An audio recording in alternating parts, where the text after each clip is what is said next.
Hello friends, welcome to Indian study पर आपका स्वागत है। दोस्तों, आज की इस वीडियो में मैं आप लोगों के लिए UP triple S C PET का टेस्ट लेकर के आया हूं, जो कि आपके आने वाले एग्जाम के लिए बेहद इंपॉर्टेंट है। वीडियो को एंड तक जरूर देखिएगा, क्योंकि लास्ट में मैं आपसे क्वेश्चन भी पूछूंगा और उसका आंसर आपको कमेंट बॉक्स में बताना होगा। साथ ही साथ इस वीडियो की पीडीएफ डिस्क्रिप्शन में टेलीग्राम चैनल का लिंक दिया हुआ है, वहां से आप प्राप्ति कर सकते हैं। तो चलिए दोस्तों, स्टार्ट करते हैं और देखते हैं पहला क्वेश्चन। वह राज्य सरकार जिसने कोविड-19 महामारी में अपने माता पिता को खोने वाले बच्चों के कल्याण हेतु मुख्यमंत्री शिशु सेवा योजना की घोषणा की, उस राज्य सरकार का नाम क्या है? तो सही आंसर हो जाएगा आपका असम। पहला ऑप्शन करेक्ट। नेक्स्ट क्वेश्चन से आपका कि बज्जी संघ के विरुद्ध मगध राज के किस शासक ने प्रथम बार रथ मूसल तथा महाशिलाकंटक नामक गुप्त हथियारों का प्रयोग किया था? तो ये अजातशत्रु ने किया था। पहला ऑप्शन करेक्ट। अत्यंत पॉलिश किए गए एकास्म अशोक स्तंभ जिस पांडुरंजित बालूकासम के एकल टुकड़ों में तक्षित किए गए, उसे साधारणतः कहाँ की खदानों से निकाला गया? मिर्जापुर के समीप चुनार की खानों से। पहला ऑप्शन करेक्ट। राजकीय व्यय से संबंधित विभाग दीवान ए वकूफ सृजित करने का श्रेय दिल्ली के किस सुल्तान को दिया जाता है? तो सही आंसर हो जाएगा आपका जलालुद्दीन फिरोज खिलजी। दूसरा ऑप्शन करेक्ट। जवाबित का संबंध किससे था? जल्दी बताएं। तो जवाबित का संबंध राज कानून से था। पहला ऑप्शन बिल्कुल करेक्ट।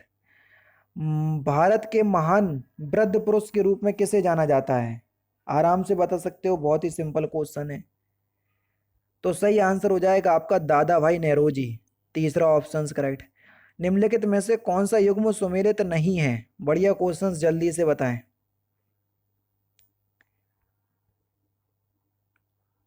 तो सही आंसर हो जाएगा मेरठ।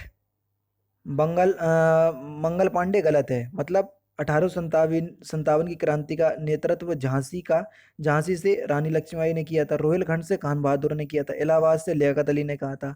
मेरठ से मंगल पांडे ने किया था। ये गलत है, ठीक है। भारत छोड़ो आंदोलन का प्रस्ताव कहाँ पारित हुआ था? तो ये बंबई में पारित हुआ था। दूसरा ऑप्शन करेक्ट। कूका आंदोलन कहाँ हुआ था? पंजाब में हुआ था। तीसरा ऑप्शन करेक्ट। डंडा फौज का गठन कहाँ हुआ था? ये भी पंजाब में हुआ था। दूसरा ऑप्शन करेक्ट। निम्नलिखित में से कौन सा जलाशय चंबल नदी पर है? तो सही आंसर हो जाएगा राणा प्रताप सागर। पहला ऑप्शन करेक्ट।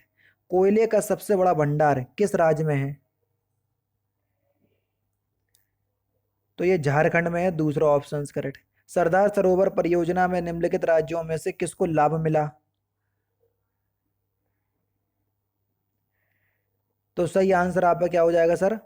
गुजरात, महाराष्ट्र, राजस्थान और मध्य प्रदेश, इन सभी राज्यों को मिला। तो चौथा ऑप्शन करेक्ट।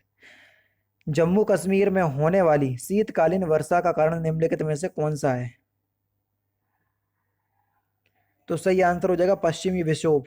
दूसरा ऑप्शन करेक्ट। काहिरा का समय ग्रीनविच से 2 घंटे आगे है, अतः यह स्थित होगा।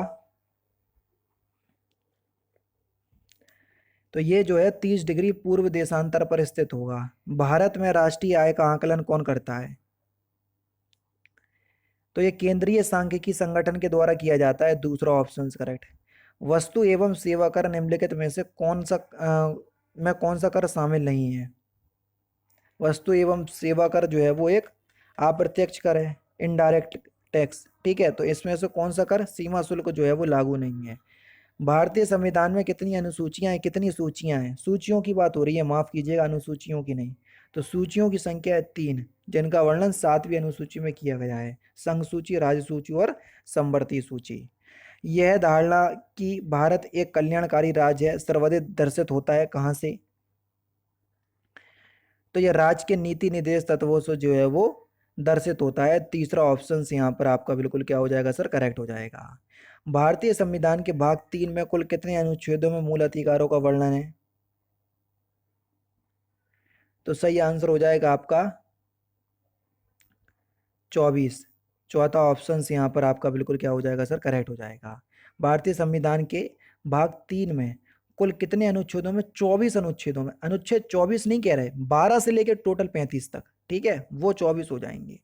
भारतीय संसद में शामिल हैं कौन कौन? तो सही आंसर होगा लोकसभा, राज्यसभा और राष्ट्रपति। अगर अंग की बात करते हैं कि भारतीय संसद के कितने अंग हैं, तो वो लोकसभा, सॉरी सदन, सदन की अगर बात करते हैं तो वो लोकसभा और राज्यसभा, और अंग की बात करें तो राष्ट्रपति भी शामिल होगा, ध्यान रखना। भारतीय संविधान के किस भाग में केंद्र राज्य विधायी संबंध किए गए हैं? केंद्र और राज्य, तो ये भाग 11 में किए गए हैं, दूसरा ऑप्शन करेक्ट है। 1 मेगाबाइट कितने बाइट के बराबर में होता है? आप सभी लोग जानते हैं कि 1 GB बराबर में होता है 1024 MB, और 1 MB बराबर में होता है 1024 KB। बाइट की बात हो रही है तो 1024 3 जीरो और लगा दो, तो तीसरा ऑप्शन से यहाँ पर आपका बिल्कुल क्या हो जाएगा सर? करेक्ट हो जाएगा।